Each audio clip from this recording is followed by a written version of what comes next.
यही जन्नी भेराइटी होची रामा हाइब्रिड भेराइटी जार मंजी किलो 10,000 टंका एवं यार लगेଇବା समय ହେଉଛି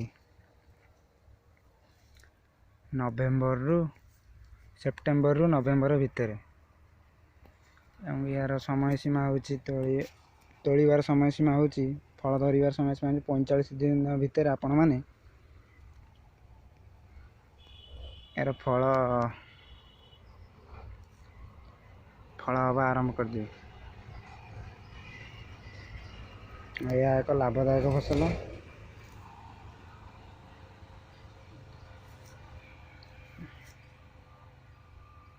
यह करी आपण माने बहुत लाभ पाई परिबे कारण शीत दिने जन्नी चाष करिबा बहुत कष्ट। वर्षा दिन जन्नी चाष अलग शीत दिने अलग भेराइटी लगा जाए और शीत दिन टे अधिक औषध पड़े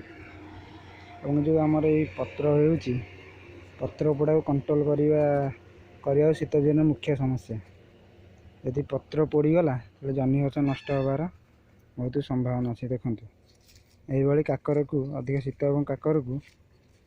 पत्र पोड़ जाए तेणुक जन्नी चाष जिते पानी कम देवे सेते भल एवं प्रति 7 दिन थानेका औषध पड़ो आपण माने पत्र पोड़ा यूज करें साइमगन कि करजेट आम जो डुपंडर करजेट एवं सुपर सोनाटा एवं तादेह कि नंबर 1 एवं तादेह गुंडी पोक की ऐड करके एवं फंगिसाइड एंट्राकल कि अलग जो फंगिसाइड आप मिसेक दे पारे। देखते कि जन्नी होती केते परिमाण जन्नी होती देखु यह करी आपण माने बहुत लाभ हो पारे। यह हूँ बांकी अंचल जन चाषी भाई